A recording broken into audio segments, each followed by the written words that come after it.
Shalom and good morning. Welcome to our new conversation. First of all, I would like to thank our friends that participated yesterday in the Biblical Hebrew session. It was a joyful meeting, a deductive one, and thank you for taking part of it. As a continuity to the session yesterday, I would like to read with you Genesis 6, verses 1 to 4. First, I shall read the verse in Hebrew and then in English. And then we shall discuss the idea which is perceived in this verse in general, because the Bible, I always have to make this forward and say that the Bible do not speak about historical matters or geographical matters or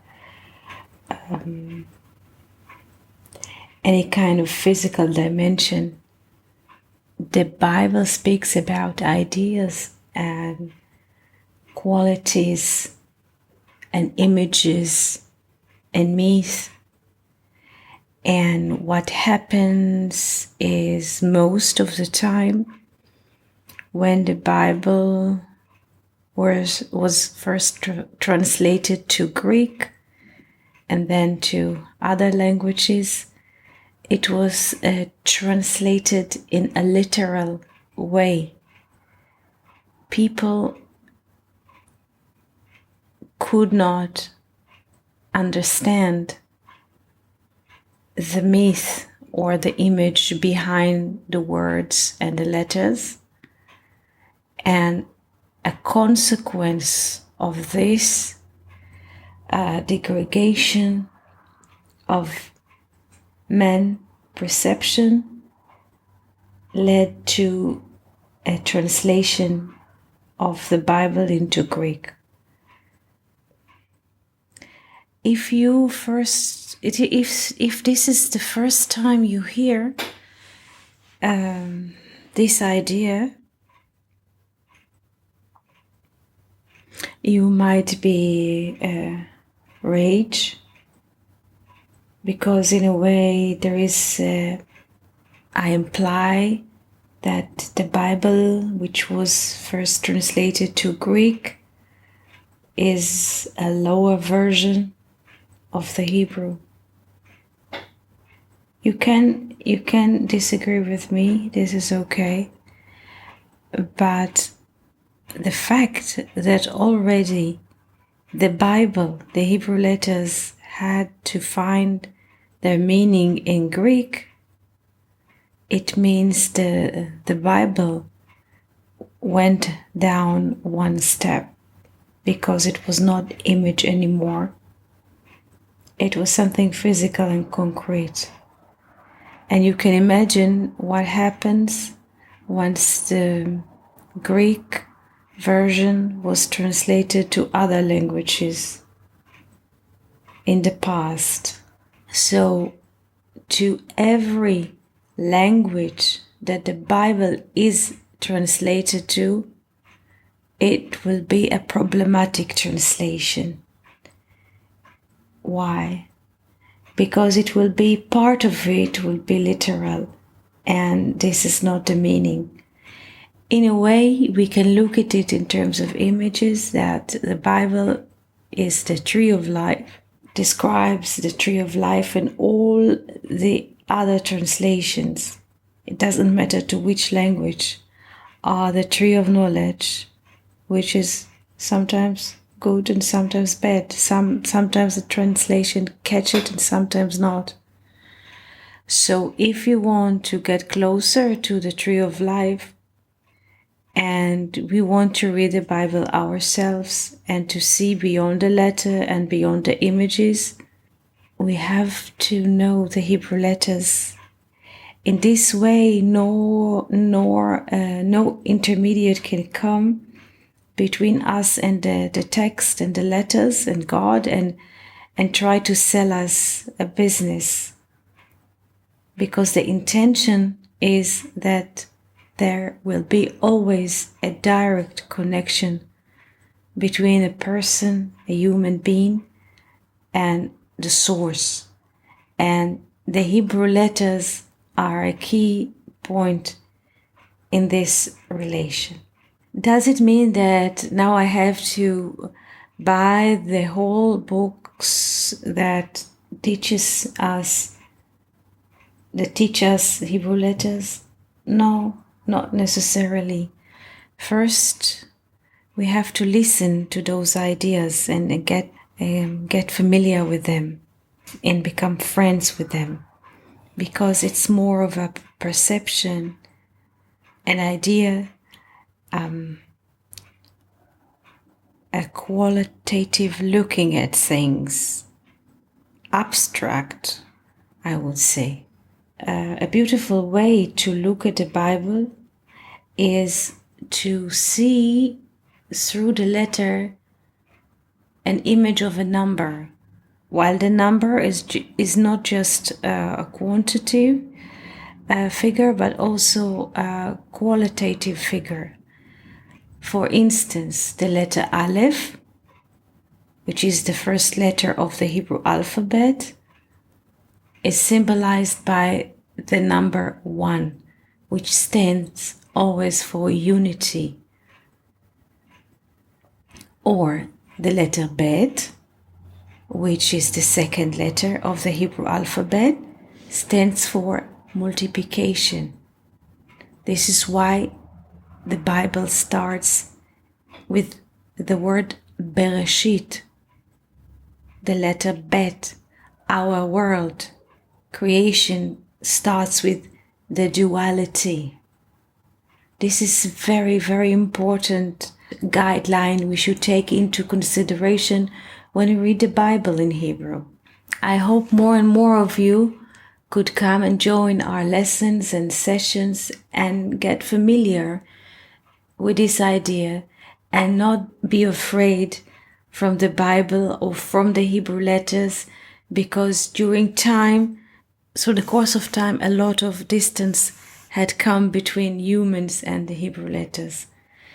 So what I ask from you is not to be afraid, and join us and get familiar with this idea and not be afraid of it, because it's so beautiful and it's nice and it's comforting and it's relieving, and most of all it gives a person a lot of peace to connect to those ideas, to those letters.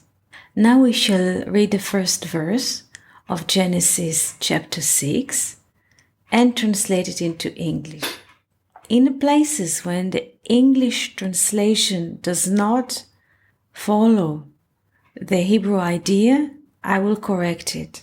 Pasuk Aleph, verse 1. ויהי כי החל האדם לרוב על פני האדמה, ובנות יולדו להם. And it came to pass when men began to multiply on the face of the earth, and daughters were born unto them. The Hebrew verse starts with the letter Vav. As we said before, the letter Vav has a double function. The letter Vav either connect to the tree of life or disconnect and goes to the development, to the tree of knowledge, good and bad. In this case, we can wonder, what is the function of the letter Vav? Does it connect? Does it negate? Does it separate? Does it distinguish the content, the ideas, humans from God? Let's see. ויהי כי החל האדם לרוב על פני האדמה. Already we see the dissonance between the Hebrew and the English translation. Here it says Ha'adam. And the English translation says when man. So Adam, as we said before, Adam are humans in general. And here the English translation already misleading people by saying men multiply. And there was a question how, since people read the English translation, how can a man multiply? Do you put him under a copy machine and you create thousands of one man? So you see, this is a problematic translation.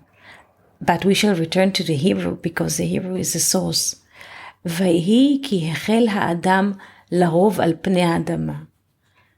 And it was that the mankind, Ha'adam, humanity, started multiply on the face of the earth. But here we can see another mistake in English, because the English translate Adama as earth. But in Hebrew it's different. We have Adam, Aleph, Dalet, Mem, and we have Adama, ground or land, also earth, in the letters Aleph, Dalet, Mem, Hey. So the only difference between Adam and Adama is the letter Hey at the end of the word Adama. So only looking at those two words, Adam, Adama, we see the multiplication happening, because once we see the letter Hey, the letter Hey is always like a mother, 5, the little fire, like we saw in Isha, Isha. We can see already the relation between Adam and Adama, the letter Hey, and we see the ability to conceive life. Uvanot yuldu lahem, and daughters were born unto them. What does it mean, banot? Daughters? Does the Bible deals or discuss gender topics? Not really. Banot are daughters. A singular one is bat. The word bat we write with the letter bet and the letter tav. The letter bet equals 2 and the letter tav equals 400. So already in the word bat, we see a startup with duality, the letter bet, that reaches to the maximum development in time, which is expressed in the letter tav, or the number 400. So in a way, this verse describes how humanity multiple by the effect of the duality, doubleness, banot, bet, tav, 2, 400. And then we have expansion of humanity. Another expression of the word daughters, banot, we find later on in the Bible when David dealt with many wars, King David. And in one of the wars that he had, he captured the city of Bat Ammon. Today we know this name from the land of Jordan, but the Bible describes that he caught the city and its daughters. וילכוד את העיר ובנותיה. What does it mean? The city is the center, and bnoteha, the daughters, are the extensions of the city, like suburbs, like hills next to the city, like any kind of human extension to the structure of city. So whenever we, also in economy, we find this term, banot, daughters, when we hear about successful company and the extension of a successful company is daughter are daughters companies, meaning a lot of fruitful, a lot of extension, a lot of money, a lot of income. So this is the description. It's not about physical people so much or gender issue, but this is the way of the Bible to describe huge or immense development. Now we move to verse 2 or פסוק ב' ויראו בני האלוהים את בנות האדם כי טובות הנה ויקחו להם נשים מכל אשר בחרו. Now the English translation. And the sons of God saw the daughters of humans because they were good, and they took to themselves women whomsoever they chose. This is a very interesting verse because the first remark that we heard yesterday was, who are the sons of God? And I offered one of the Rashi explanations that people that think they are as big as God, they're like ministers of our times or president, they think they're very strong, they think they will live forever, they think that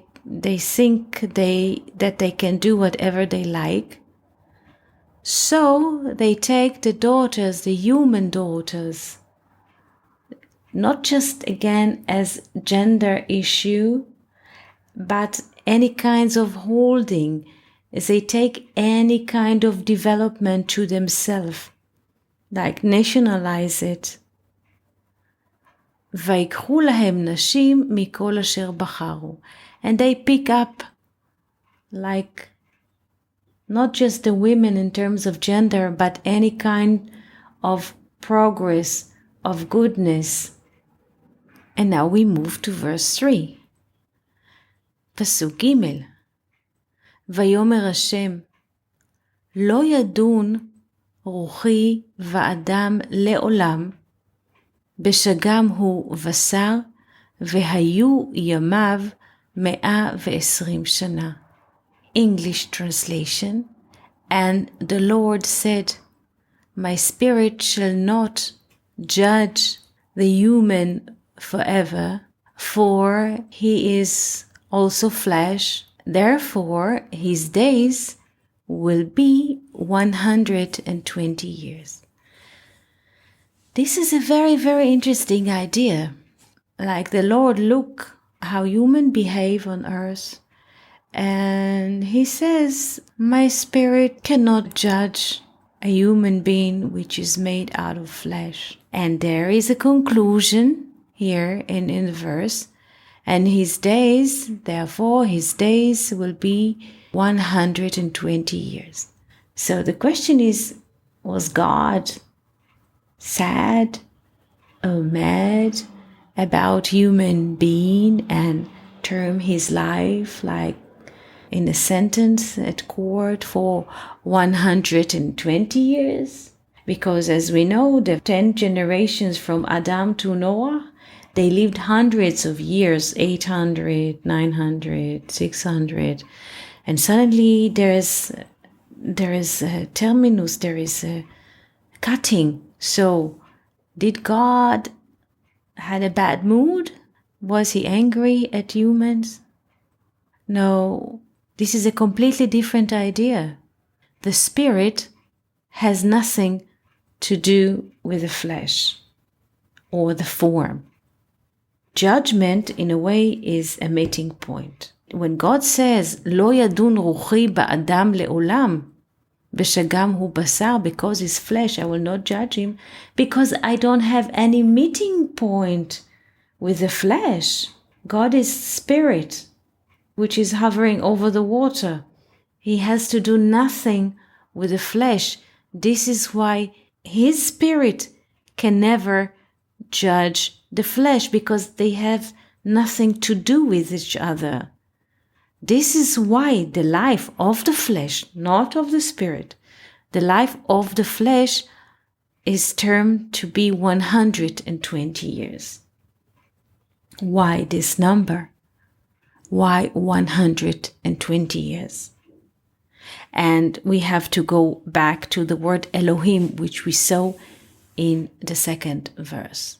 The word Elohim is God, is written in 5 letters: Aleph, Lamed, He, Yod, Mem.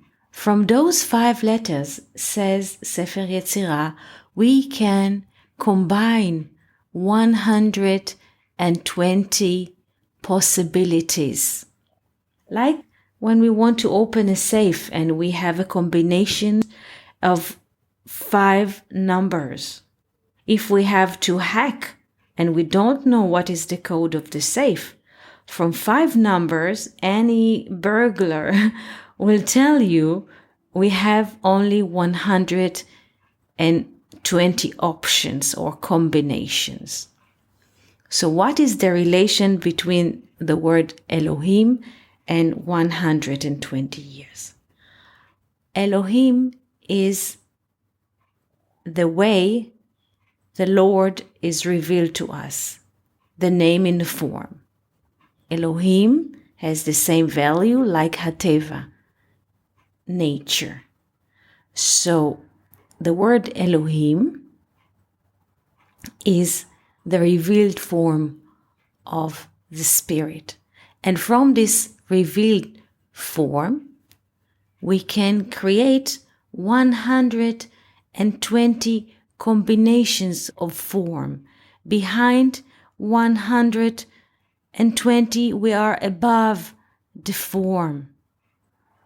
So when I was a kid, I was always wondering about this blessing. Why do they bless people to live until 120 years? Why do they don't bless them to live longer? Why is this judgment specifically on birthday? So the answer is that people wish people to live until 120 years because this is all the combinations of, or the expressions in a form. Beyond this, there is no form. There is no material. So I think I'll stop here. Have a good day and beautiful week. It was pleasant to speak to you today. And I'm looking forward for the next meeting.